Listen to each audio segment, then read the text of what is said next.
மாஞ்சோலை எஸ்டேட்டுடைய வரலாறு என்னன்னு கேட்டீங்கன்னா முழுக்க கலைஞர் திட்டமிட்டு நடத்தின படுகொலை. கருணாநிதி மாதிரி நீங்க ஒரு கொடூர குற்றவாளி நீ உலகத்திலே பார்க்க முடியாது. ஏன் அது அப்படி நடத்தினா என்ன ஒரு லாபம் கலைஞருக்கு என்னன்னா, மாஞ்சோலை எஸ்டேட் தொழிலாளர்கள் கூட்டத்துல சமூக விரோதிகள் ஊடுருவிட்டாங்க. தேயிலை தோட்ட தொழிலாளர்கள் ஊர்வலம் சரியா தான் போயிட்டு இருந்தது. சமூக விரோதிகள் நல்ல உள்ள ஊடுருவி காவலர்களை தாக்கி விட்டார்கள். போலீஸுக்கு அடி செதறி ஓடுறாங்க. ஒரே துப்பாக்கி சூடு, கலவரம், டிராபிக் ஜாம். மக்கள் சேர்ந்து 7000 பேர் 10,000 பேர் 200 பேர் செத்து போயிட்டாங்க. இது வரைக்கும் 243 விசாரணை கமிஷன் இந்தியாவில் போட்டு ஒருத்தர் கூட தண்டிக்கப்பட்டதில்லை. முடிஞ்சு போச்சு. மக்கள் ஆஃப் ஆயிடுவான்ல.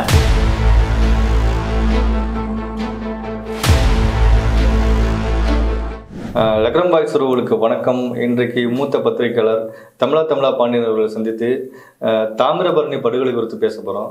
ஐயா வணக்கம். வணக்கம். வணக்கம்.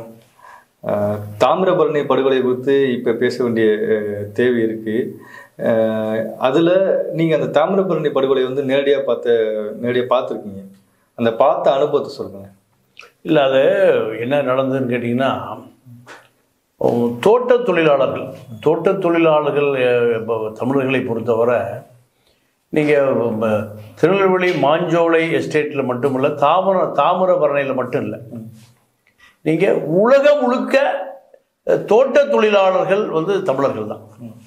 நீங்கள் கரும்பு பிஜி தீவில் கரும்பு கூலி விவசாயிகளும் தமிழர்கள் தான்.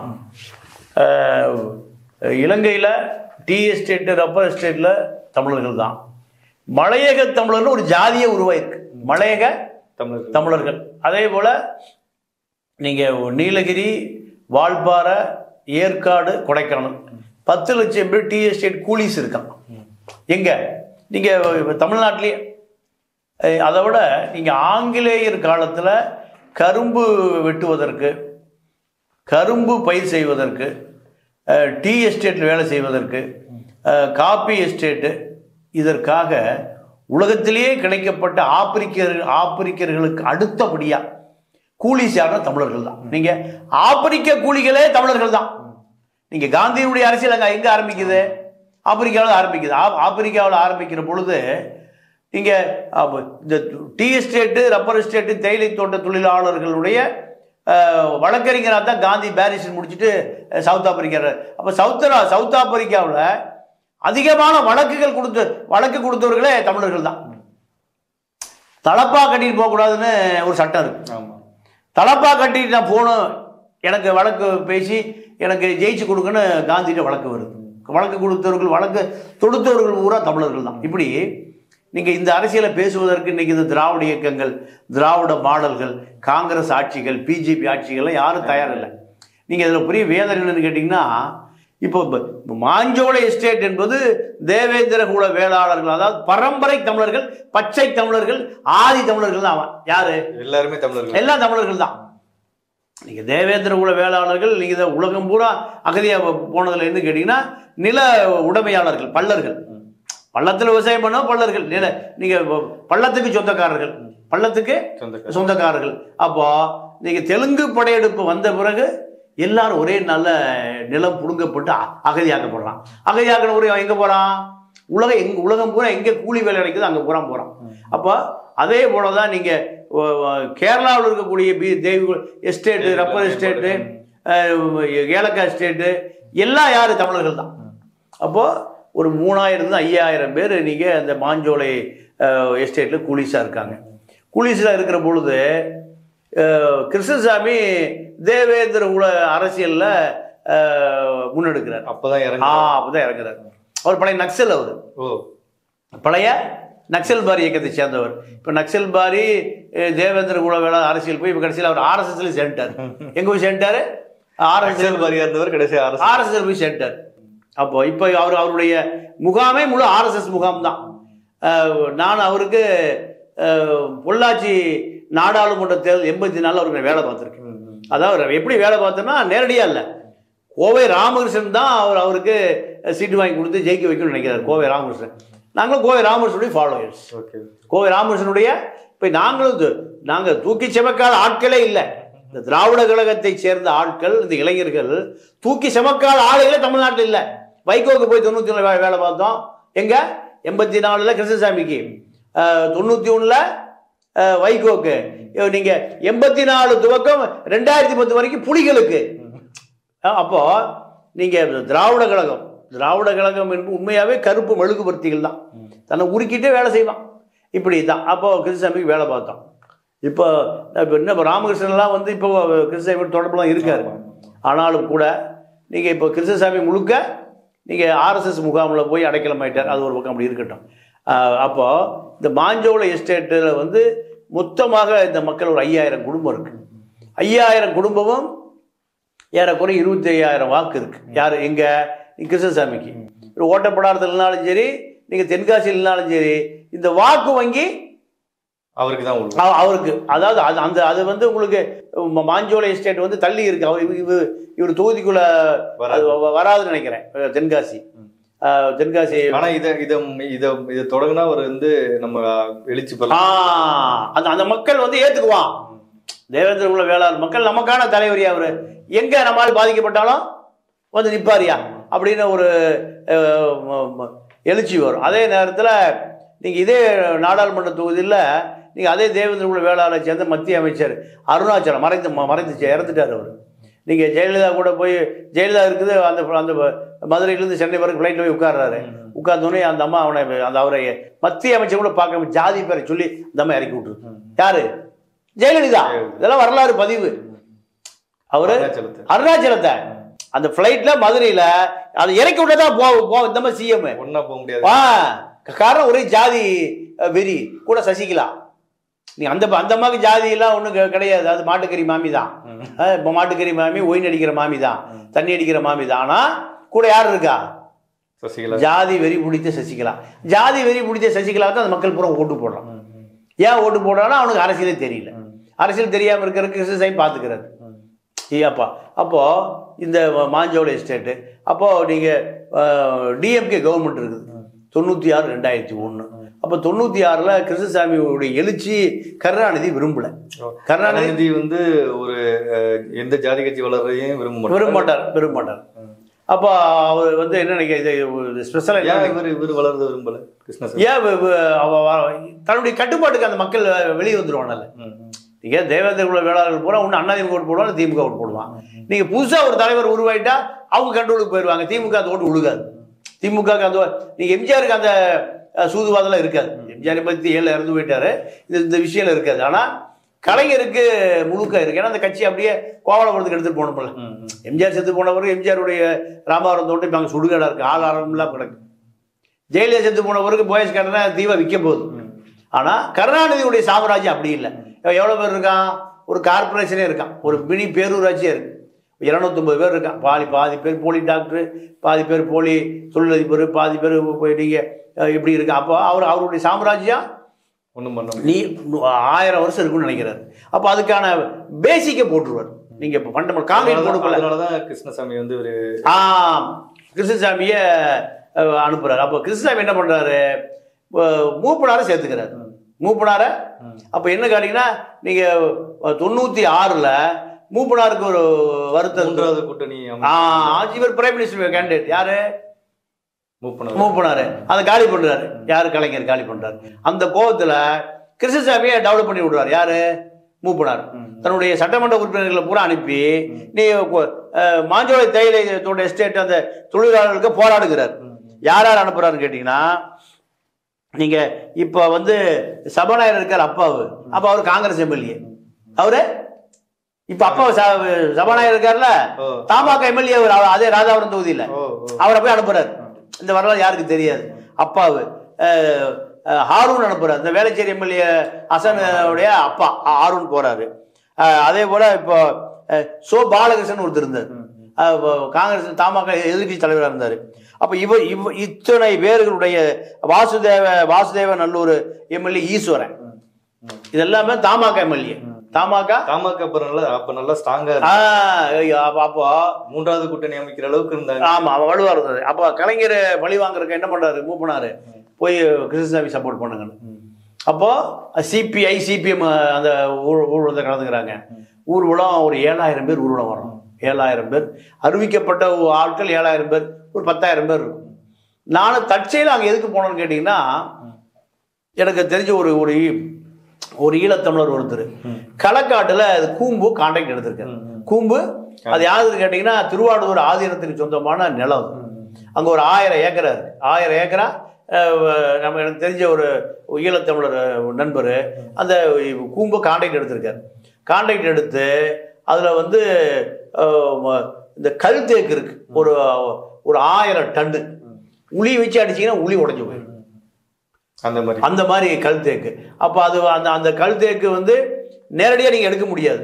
மரத்தில் காற்றுல சாஞ்சது, பட்டு போனது, இதெல்லாம் வெட்டி வைக்க. அப்போ அந்த நண்பர் வந்து அந்த கூம்பு கான்ட்ராக்ட் எடுத்திருக்காரு. அப்போ அது சம்மந்தமாக நாங்கள் அங்கே களக்காட்டில் வீடு முடிச்சு கொஞ்ச நாள் அவருக்கு உதவியாக அங்கே இருக்கோம். எங்கே அந்த இடத்துல களக்காடுக்கு அந்த மேற்கு தொடர்ச்சி மலையினுடைய பேசிக்கு. அப்போ டவுன் எங்கே? திருநெல்வேலி தான். களக்காட்டிலிருந்து நீங்கள் 60 கிலோமீட்டர் திருநெல்வேலி தான். எல்லா தொடர்பு டிஎஃப் ஆஃபீஸு இப்படி எல்லா விஷயங்களும் வந்து திருநெல்வேலி தான் வரும். தற்செயலாக பார்த்தா அன்னைக்கு கலவரம் நடக்குது. அன்னைக்கு என்னன்னா, நீங்கள் ஊர்வலம் கலெக்டரை பார்க்குறதுக்கு ஒரு கலெக்டர் தனபால்னு கலெக்டர், தனபால் கலெக்டர். அப்போ ஒரு பிற்படுத்தப்பட்ட சமூகத்தை சேர்ந்தவர், வன்னியர் சமூகத்தை சேர்ந்தவர். வர்ற மக்கள் யாரு? தேவேந்திர குல வேளாளர். நல்லா கேட்டுங்க. அப்போ ராமதாஸ் என்ன அரசியல் பண்றாரு கேட்டீங்கன்னா, எஸ்சி பிசி மைனாரிட்டி அரசியல். எஸ்சினா யாரு? இந்த தேவேந்திர குல வேளாளர்கள். பிசினா வன்னியர்கள், மைனாரிட்டினா முஸ்லீம்கள். இந்த 3 பேரும் சேர்த்தா அவர் அதிகாரத்துக்கு வந்துடலான்னு அவர் இந்த மக்களை சேர்த்து அரசியல் பண்றாரு. அப்போ தனபால் அங்கே கலெக்டர், வன்னியர் கலெக்டர். மக்கள் பூரா எங்க அப்போ ஊர்வலம் போறாங்கன்னா கலெக்டர் பார்த்து மனு கொடுக்க போறாங்க. என்ன கூலி உயர்வு, வேற எந்த டிமாண்ட் இல்லை. எவ்வளவு உயர்வு? அதாவது 150 ரூபா கொடுக்குறான், அவங்க வந்து 300 ரூபா கேட்கறாங்க. 300 ரூபா கேட்கறாங்க. 8 மணி நேரம் வேலை கேட்கறாங்க. எங்களை பெர்மனன்ட் பண்ணுங்கிறாங்க. ஒரு 5 அம்சம் கோரிக்கை. அது கான்ட்ராக்டா இல்லாம எங்களை பெர்மனன்ட் பண்ண, எங்களுக்கு கூலியை உயர்த்தி கொடு, 8 மணி நேரம் வேலை கொடு.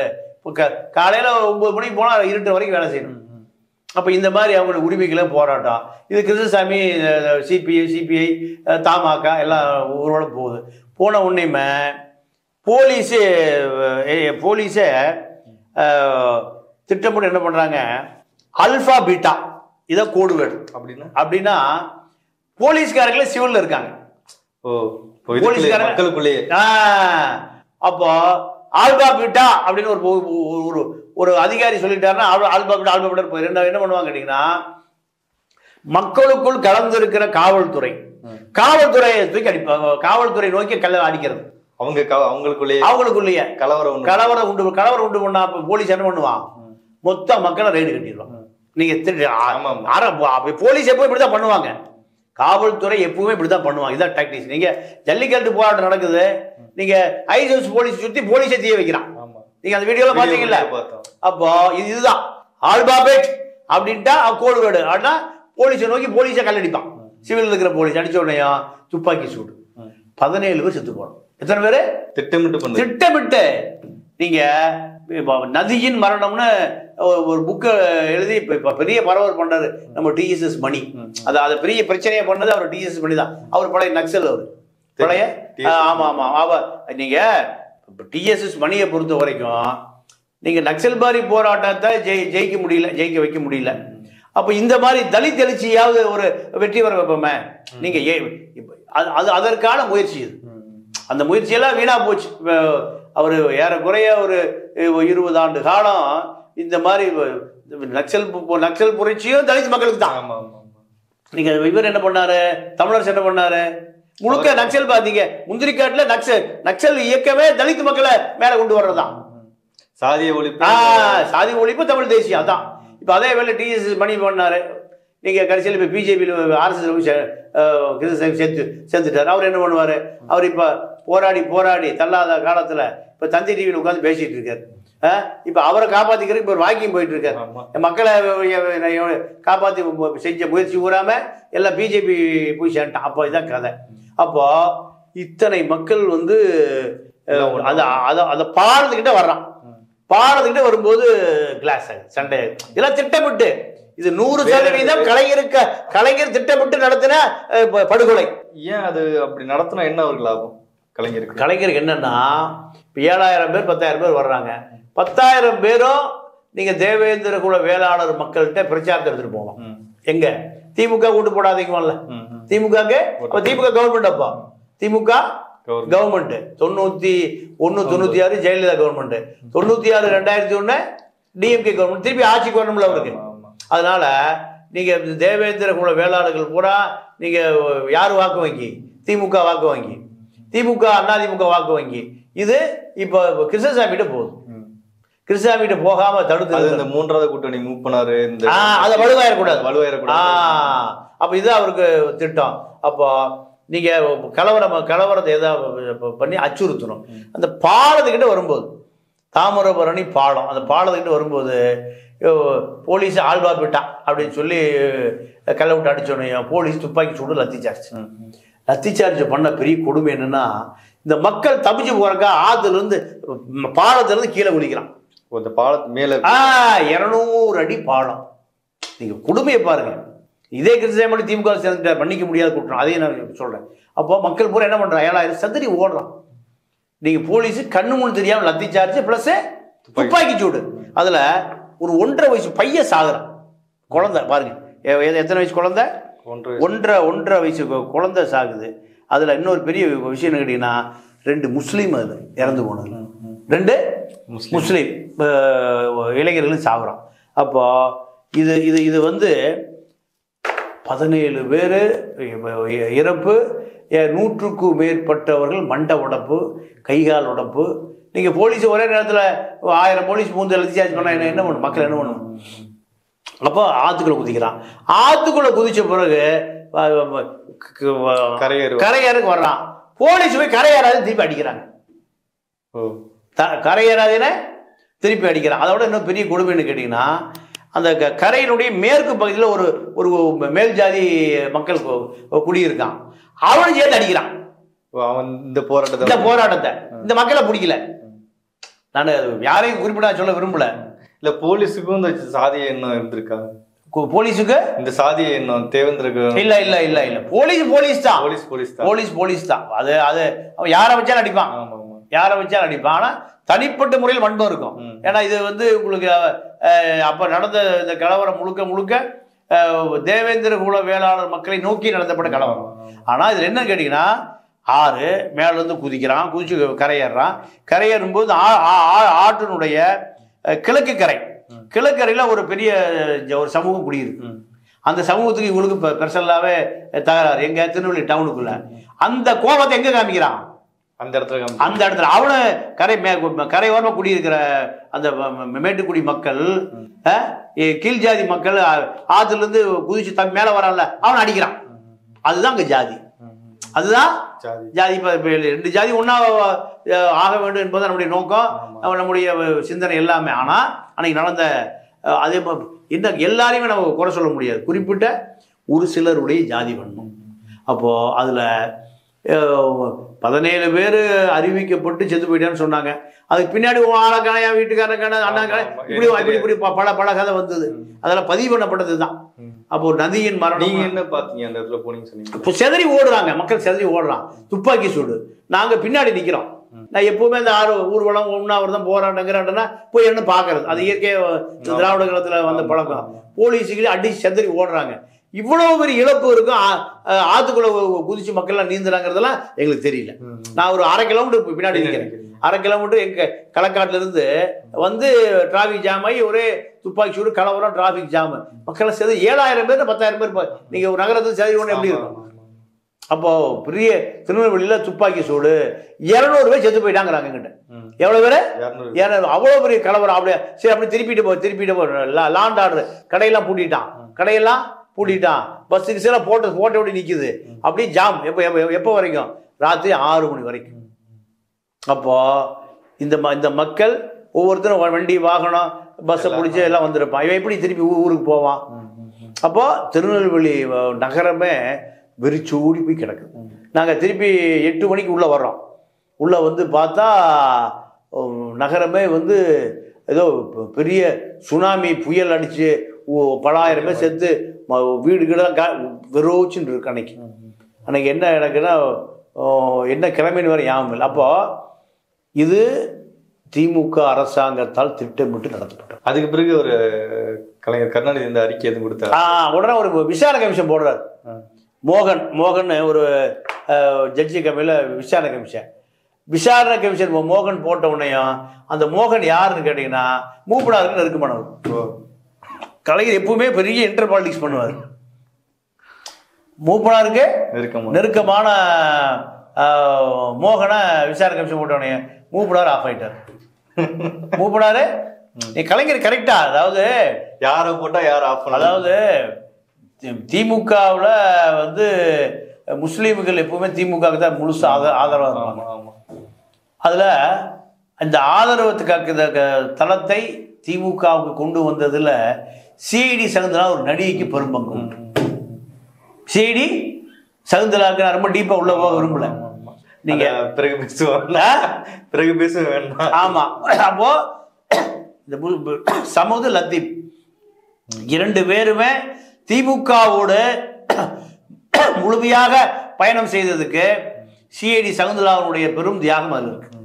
இது கலைஞர் பாலிடிக்ஸ், இது கலைஞர் politics.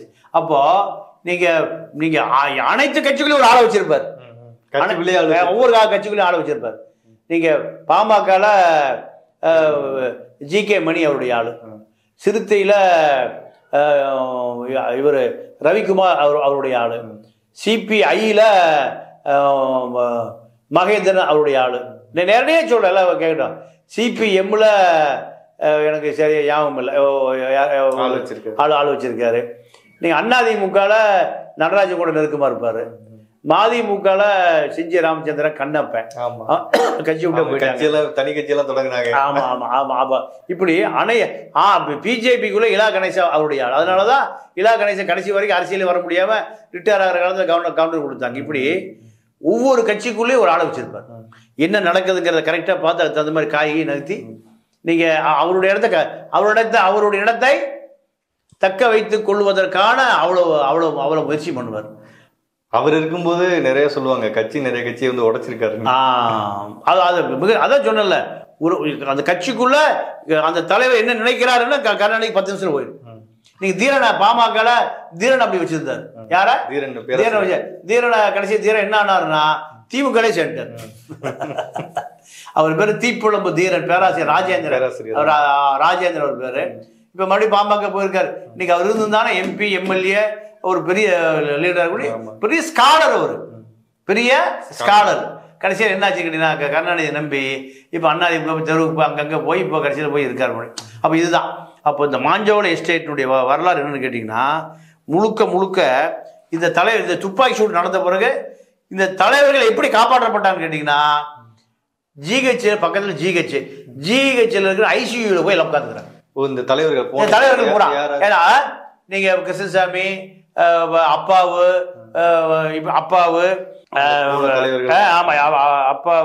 So Balakrishnan, Haroon MLA, Vasudeva Nallur MLA Eswaran, CPI தலைவர், சிபிஎம் தலைவர், இப்படி அத்தனை தலைவர் எங்க போய் ஒழிச்சுக்கிறாங்க? ஐசியூ வார்டில் போய் படுத்துக்கிறாங்க. இல்லை, அப்போ தேடி போலீஸ் தேடுறான், இவங்களை குறி வச்சு தேடுறான். யார? கிருஷ்ணசாமிய அல்ல டிஎஸ் மணி இருக்காரு. ஏன்னா அவனை உயரமா எங்க இருந்தாலும் கொக்கு மாதிரி ஆள தெரியுமே. அப்போ அன்னைக்கு போய் பச்சை பெட்ஷீட்டை போட்டு ஐசியூல ஒளிஞ்சிருந்ததுனால தப்பிச்சாங்க. இல்லைன்னா அது 2-3 பேர் அன்னைக்கு காணாம போயிருப்பாங்க. இதுதான் திட்டமே, அதுதான் திட்டமே. கலவரத்துல இவங்க எல்லாம் போட்டு தள்ளுறது. நீங்க ஆளை கொள்ளலைன்னா கூட லத்தியில் 4 மண்டையை உடைச்சிங்கன்னா ஆஸ்பத்திரி வீட்டுக்கு வரைக்கும் 6 மாசம் ஆகும்ல. 6 மாசம் ஏதாவது போனாலும் ஒன்றும் சொல்ல மாட்டான். 6 மாசம் எது இறந்து போனா ஒன்றும் சொல்ல. அப்போ இதுதான், நீ கருணாநிதி மாதிரி நீங்க ஒரு கொடூர குற்றவாளி நீ உலகத்திலே பார்க்க முடியாது. நீங்க ஈழத்தமிழர் பிரச்சனை அப்படித்தான் நடந்தது. அப்போ இது இது தொழிலாளிகள் பூராம நீங்க செதறி ஓடி அவன் வீட்டில் போய் சேர பாதி பேர் நடந்தே போனாங்க. பாதி பேர் நடந்த பஸ் கிடையாது. போலீஸ் எங்க பார்த்தாலும் அடிப்பான். அப்ப என்ன பண்ணுது? குழந்தை குட்டிகளோட ஆர்ப்பாட்டத்துக்கு வந்தவங்க யாரு? எல்லாமே மாஞ்சோலை எஸ்டேட் தேயிலைத்தோட தொழிலாளிகள். அதுக்கு பிறகு தொழிலாளிகளுக்கு இவர் எதுவும் பண்ணாரா? எதுவும் அந்த யாரு ஏற்றப்பட்டதா? கருணாநிதி ஒண்ணுமே பண்ணல. கோர்ட்டுக்கு போய் பார்த்துக்கிட்டார். எங்க கோர்ட்டுக்கு போய் பார்த்துக்கிட்டாரு. கோர்ட்டுக்கு போனால் கோர்ட் என்ன பண்ணும்? இவர் நேரா அந்த கலவரம் நடந்ததுக்கு நேரா வந்து வரல, அதெல்லாம் வரல. வரவே இல்லை. அவர் என்ன சொல்றாரு, நீங்க மாஞ்சோலை எஸ்டேட் தொழிலாளர்களுடைய அந்த கூட்டத்தில் சமூக விரோதிகள் ஊடுருவிட்டாங்கிறாரு. அப்பவே சமூக விரோதி தான். இப்ப ரஜினி இவரே ஒரு சமூக விரோதி. அவர் ரஜினிக்கு முன்னாடியே தேயிலை தோட்ட தொழிலாளர்கள் ஊர்வலம் சரியா தான் போயிட்டு இருந்தது. சமூக விரோதிகள் நல்ல உள்ள ஊடுருவி காவலர்களை தாக்கி விட்டார்கள். போலீஸ் ஜீப்பெல்லாம் தீ வச்சிட்டாங்க. போலீஸே வைக்கிறது தானே, மக்கள் வைக்கல, போலீஸை. அப்போ அந்த கலவரத்தை ஒடுக்குவதற்காக துப்பாக்கி சூடு நடத்த வேண்டியதாக போச்சு.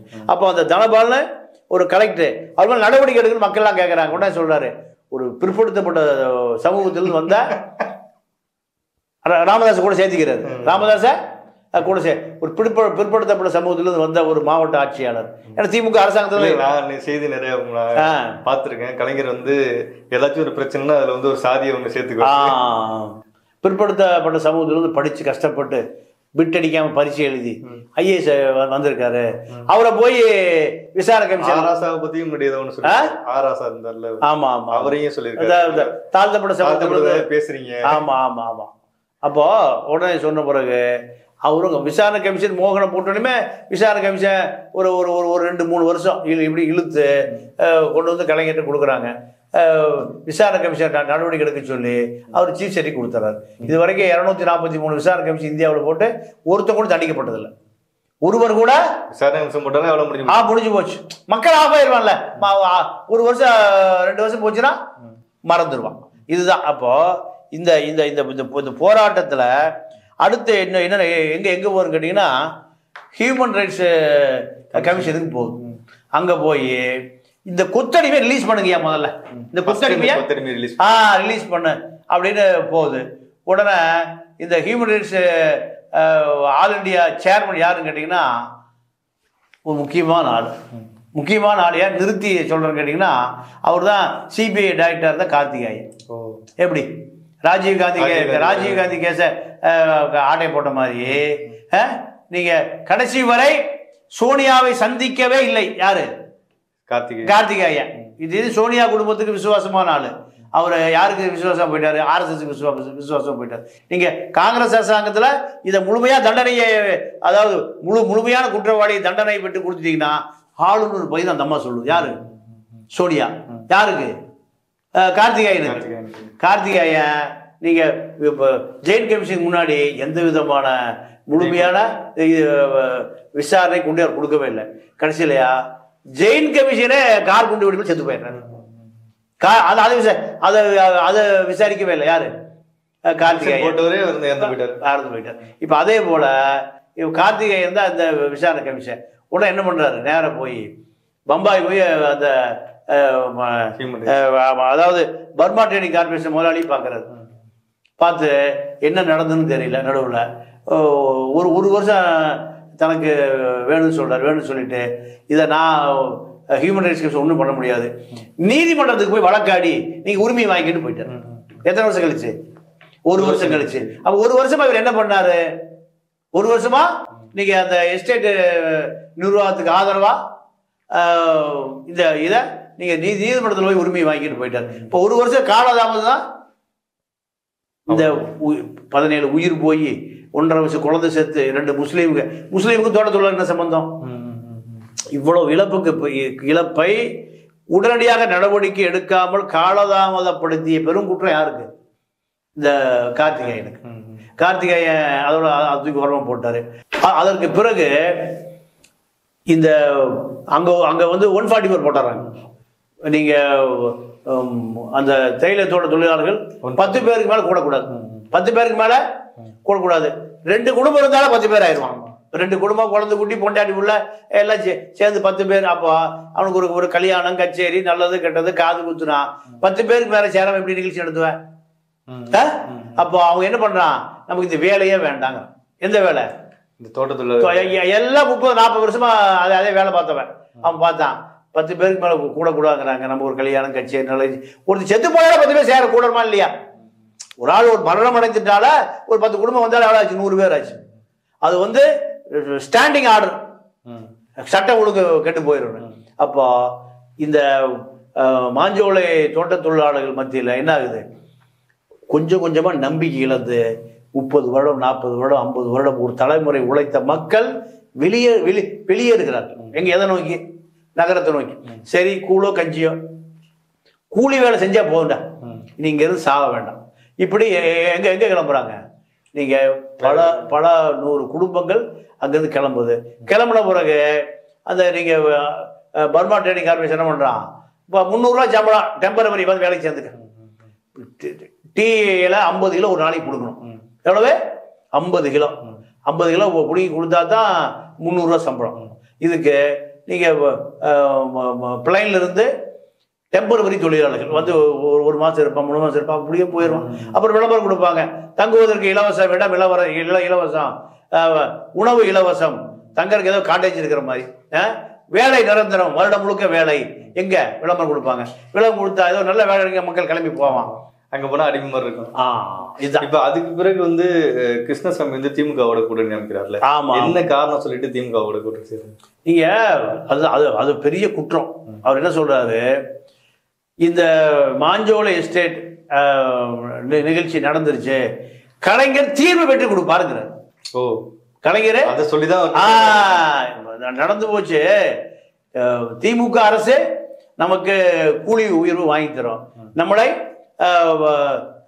நிரந்தரமான நிரந்தர தொழிலாளர் ஆக்கிடுவாங்க, 8 மணி நேர வேலை உறுதி செஞ்சிருவாங்க, சட்ட ரீதியான அங்கீகாரம் நமக்கு வாங்கி தருவாரு திமுக அரசுங்கிறார். யாரு? கிருஷ்ணசாமி. அப்போ மக்கள் என்ன பண்ண மறுபடியும் திமுக ஓட்டு போடுறாங்க, மக்கள் மறுபடியும் திமுகவுக்கு ஓட்டு போடுறாங்க. அப்போ அதுக்கு பிறகு திமுக வந்து அதிமுகவுக்கு வர்றாரு, அதிமுகவுக்கு வர்றாரு.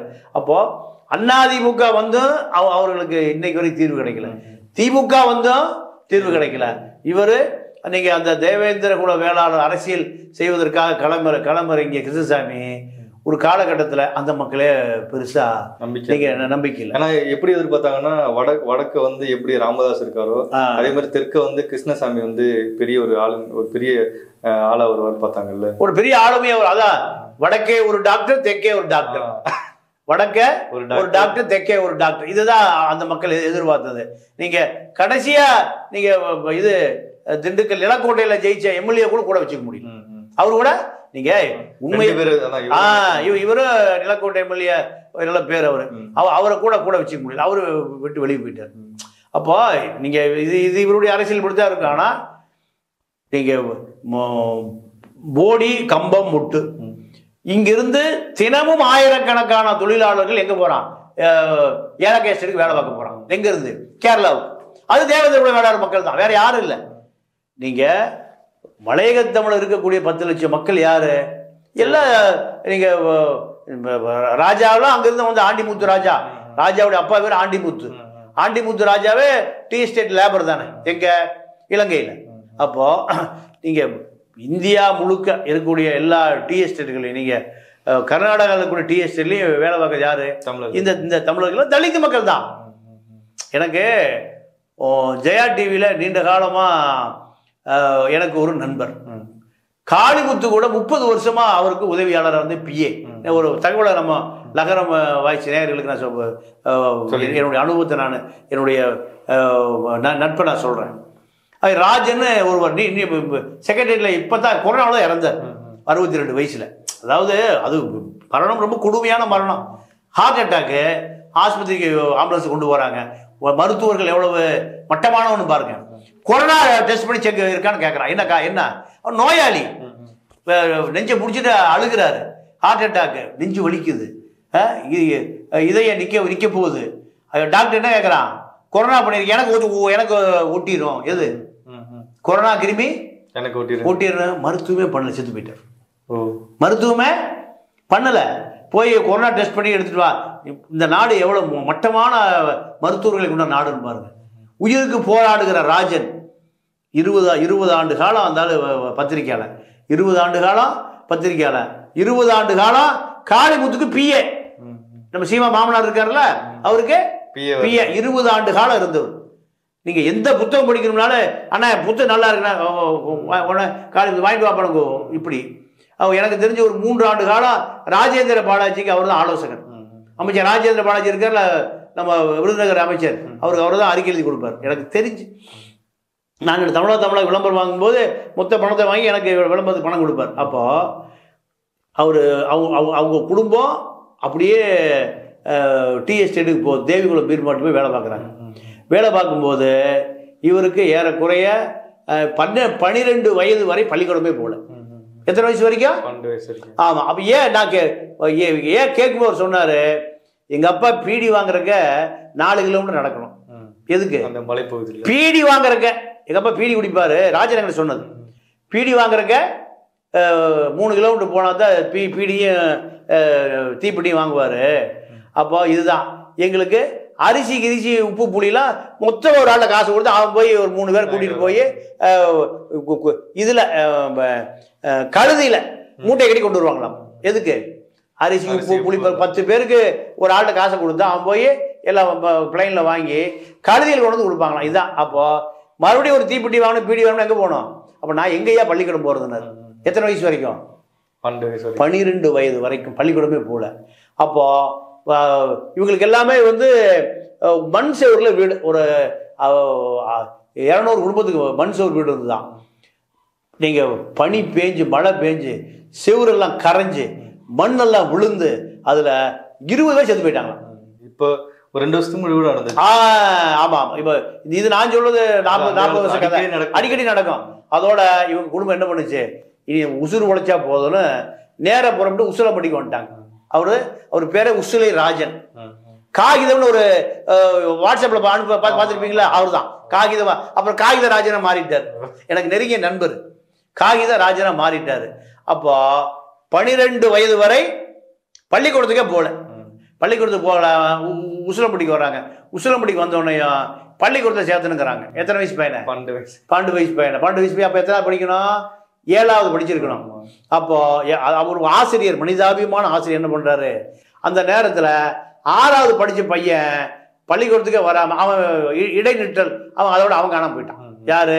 ஒரு 6வது படிக்கிற பையன். அவங்க அப்பா ஏதோ ஆடு மாக்கி போயிருப்பாரு. அப்போ அந்த பையன் மாணவன் பேரு ராஜன். இவன் 6வது கூட அந்த ராஜனை இவராக்கி என்ன பண்ணிக்கலாமே. ஆமா. கம்ப்யூட்டர்லாம் கிடையாது, சிஓலாம் கிடையாது. அப்போ இவர் பேர் ஏதோ வேற ஏதோ பேர், பேச்சு முத்து ஏதோ அப்படி ஏதோ பேர். நீங்கள் மலையத்தில் இது எஸ்டேட் என்ன பேர் வச்சிருப்பான்?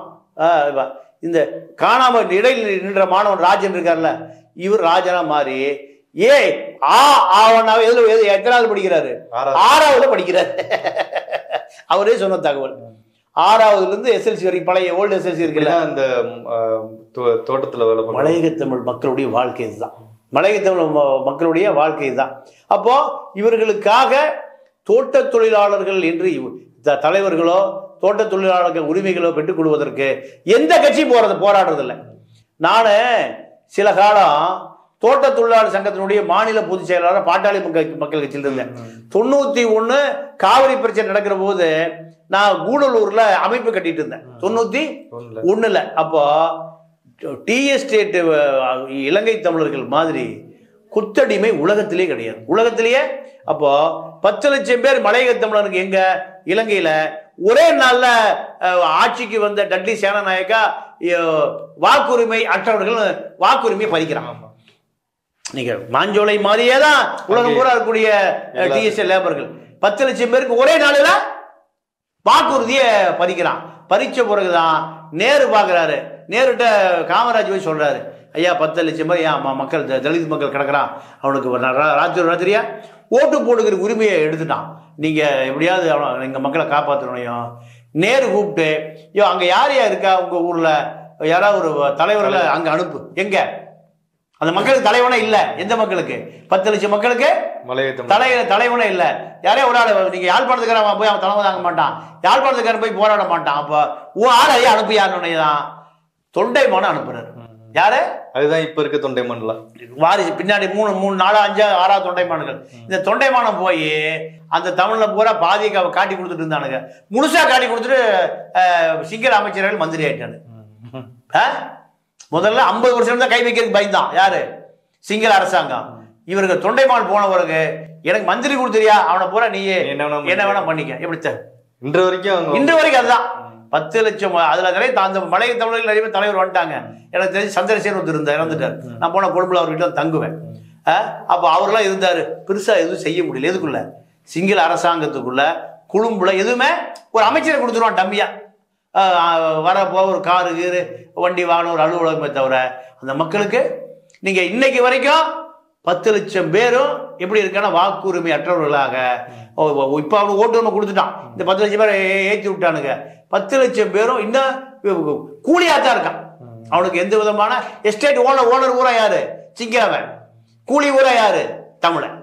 நீங்க எஸ்டேட் ஓனராக மாறுவதற்கு முன்பே இவன் கூலியா இருக்கான். இவன் நினைச்சான்னா எஸ்டேட் ஓனரா மாறி இருக்கலாம்.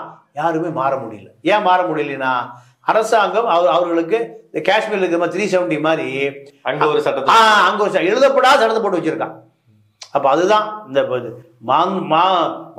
மாஞ்சோலை முதல் நீங்க மலையகம் வரை இதுதான் ரைட்.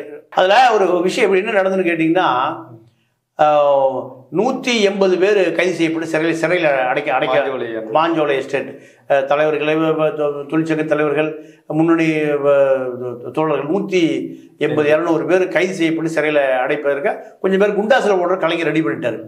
இதை என்ன பண்றாரு கிருஷ்ணசாமி? அப்போ ஒரு தலித்து ஜனாதிபதியா இருந்தார் KR நாராயணன். KR நாராயணனுக்கு நீங்க ஃபேக்ஸ் அனுப்புறாரு. ஐயா நாங்க கூலி உயர்வு கேட்டு ஊதிய உயர்வு கேட்டு 5 அம்ச கோரிக்கை கேட்டு நாங்க போராட போனோம். எங்களை 17 பேர் சுட்டு கொண்டு விட்டாரு. 200 பேரை குண்டாசில் அடைக்க போறாரு. நீங்க தான் காப்பாற்றணும்னு சொல்லி KR நாராயணனுக்கு ஃபேக்ஸ் அனுப்புறாரு. ஃபேக்ஸ் அனுப்பிச்சோன்னையும் இதை என்ன நடந்து விசாரிக்க சொல்லி பிரசிடென்ட் ஆபீஸ்ல இருந்து நீங்க CM ஆபீஸுக்கு ஒரு நோட்டு வருது. கலைஞர் என்ன பண்ணிட்டாரு? பிறவி கோழையான கலைஞர் என்ன பண்ணிட்டாரு? ஆணையம் தான் சொல்லுவார். பிறவி கோழைங்குவாரு கலைஞர். ஓ இந்த தலித்துலாம் உண்ணா சேர்ந்துட்டானுவா? தலித்து எல்லாம் ஒன்னா சேர்ந்துட்டானுங்க. KR நாராயணன் தலித்து. அப்போ நமக்கு சிக்கல் பண்ணிடுவான்னு சொல்லிட்டு 150 பேர் ரிலீஸ் பண்ணி விட்டார். உடனே ரிலீஸ் பண்ணி விட்டார். அப்போ இதுல அந்த மக்கள் வரும்போது என்ன கோஷம் கேட்டாங்கன்னா கோஷம் போடுறாங்கன்னா நாங்க எஸ்டேட்டையா நாங்க சொந்தமா கேட்டோம், இல்ல கொப்பா வீட்டு சொத்தை கேட்டோமா, ஓத்தா வீட்டு சொத்தை இப்படி மக்கள் கோஷம் போட்டு இல்ல நாங்க சன் டிவியா கேட்டாங்கிறான். சன் டிவி அப்ப முரணா செய்தி மாஞ்சோலை தோட்ட தொழிலாளர்களுக்கு எதிராகவே சன் டிவி தகவல் சொல்லுது. அப்போ அவன் கோஷம் என்ன போடுறான்? குப்பா வீட்டு சொத்தாவை கேட்டோம், பர்மா ட்ரேடிங் கம்பெனிக்காரன் ஆத்தா வீட்டு சொத்தா கேட்டோம். அது இயல்பா மக்கள் கோஷம் போடுவாங்கல்ல. இல்ல நாங்க சன் டிவியா எழுதி கேட்டோம், அது ஒரு கோஷம் போடுறோம். இதுதான் கருணாநிதிக்கு கோபம். அப்போ KR நாராயணன் தலையிடலைன்னா அன்னைக்கு 200 பேர் குண்டாசில் அடைக்கப்பட்டிருப்பார்கள், 2000 பேர் சிறைப்படுத்தப்பட்டிருப்பார்கள். KR நாராயணன் தகவல் போன பிறகு KR நாராயணன் உடனடியா இந்த தொழிலாளர்கள் மீது நீங்க வன்மம் காட்டக்கூடாது, மனிதாபிமானமா அதை விட்டுருன்னு சொல்லி பிரசிடென்ட் ஆபீஸ்ல இருந்து தமிழ்நாடு தலைமைச் செயலாளருக்கு எங்களுக்கு ஒரு அறிக்கை வேணும்னு கேட்கிறாரு. பிரசிடென்ட் கேட்டோன்னையும் கலைஞர் என்ன பண்ணாரு? தலித்து பூரா ஒரே கோஷம் சேர்ந்தானுங்க, நம்மளை ஆப்பிச்சிருவானுன்னு அதோட கைது செய்யப்பட்ட எல்லாத்தையும் விடுதலை பண்றாரு. இதுதான் நடந்தது. மீண்டும் வேற ஒரு நிகழ்ச்சியை பற்றி பேசுவோம். இவ்வளவு நேரம் உங்க நேரத்தை எங்களுக்காக நன்றி. நன்றி, வணக்கம்.